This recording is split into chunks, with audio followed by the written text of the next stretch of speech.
Okay, so this feels like an indicator of how much literature has changed in the past 20 years, or maybe more specifically, how much my approach to literature has changed as a result of being part of the larger, active on social media, bookish community. Because what we have here is a traditional story of a white guy finding a new lease on life post-divorce. It takes that story and turns it upside down and into an examination of how we've marginalized women's stories in traditional literary narratives. Okay, I get it. Maybe that's a bit of a stretch. It really does sound like woke dude, not all men literary analysis, that ponytail douche bro that's in your English lit class that's all like NBD. I totally identify as a feminist, but you highly suspect is going to roofie your drink while you're talking about bell hooks. So hear me out. Toby Fleishman is totally your traditional literary protagonist. He is your middle-aged, hand-wringing Jew. Toby is a doctor living in the Upper East Side of New York and barely into his 40s finds himself getting a divorce after 14 years of marriage. And suddenly, New York is filled with women that want to fuck him. His phone is just completely blowing up thanks to a dating app. And so he's getting all these flirty texts filled with lacy under things, ass cracks, cleavage, side boob, under boob, complete boob. And for someone who grew up enrolled in Weight Watchers since he was a child and is constantly aware of his otherwise short stature, this is a total revelation. So, not the greatest of hand sales in this day and age. I mean, angsty, newly single men in New York literature is kind of last millennia, but still, I'm here for the hijinks. And if I'm being completely honest, I'm kind of on Toby's side right from the onset.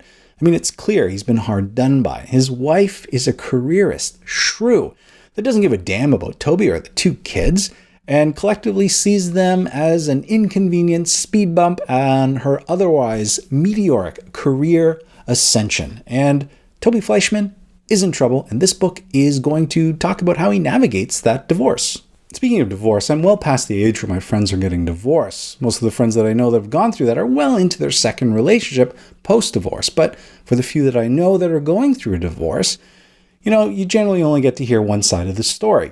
And if you ever find yourself in a situation like this, getting a divorce, for the love of God, just mediate. The costs associated with divorce are astronomical, and lawyers are in no way motivated to expedite the process at all. I've seen couples lose their investment in their homes, their retirement savings, everything for the sake of this long, drawn-out divorce. And I totally get it. I understand. I mean, for them, or maybe it's just the people that I know, their significant other is crazy, a psychopath, dangerous even. So of course they have to go through this process. And you're their friend, so of course you sympathize. Of course, Sarah is a psychotic woo-woo, crystal-loving, basic bitch that would happily throw a jade egg up her vag for the health benefits and lives her life demanding to speak with the manager. Chad, he's a controlling douche bro with boundary issues that at 40 stills wear Axe body spray unironically and has a set of truck nuts on the back of his Ford F-150. So clearly these people are the worst, but understand you're only hearing one side of the story. And it's the same with Fleishman in trouble. At the beginning, you're only hearing Toby's side of the story. But then slowly, our narrator makes herself known. It's Elizabeth Slater, or Libby as we get to know her. She's known Toby from 20 years back when they first met in Israel. And she's your suburban mom who quit her job at a men's magazine before she got married. Kind of like author Taffy Brodesser-Akner, who left her job at GQ before she got married. Anyway, she's the voice of the still married woman who feels like marriage is the end of her story. That when she got married, she pushed all her chips across the table to her husband and said, "Take them. I don't need them anymore." She is the suburban mom, completely domesticated and invisible. So actually, I follow this book up with Gia Tolentino's Trick Mirror. Fantastic read, by the way. And there's a chapter on marriage. And she talks about how in literary stories, they usually end in marriage, and that a wedding signifies the end of individual desire. Jenny Offel in her Department of Speculation talks about wanting to be an art monster, but finding it impossible while still being a wife and mother.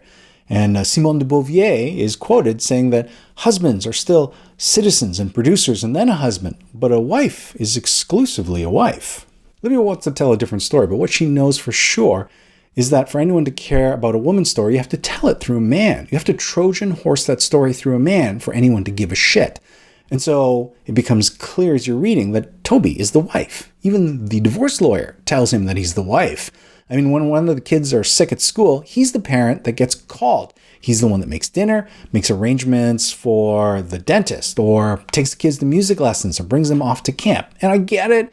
In this day and age, men are taking on more domestic chores at home, spending more time with kids, but Toby is totally the wife here. Toby, the Trojan Horse, because he basically represents the traditional wife's narrative that isn't told in literature. And while I'm busy thinking Rachel is a soulless, careerist monster, really all she's doing is adopting the traditional male role. And we've got a ton of narratives where the man is in this role. And that's when I realized I'm just the literary dick, because I never would have thought anything of it if the roles were reversed. And it was the man who left the wife and children behind to pursue his careerist ambition to become a master of the universe.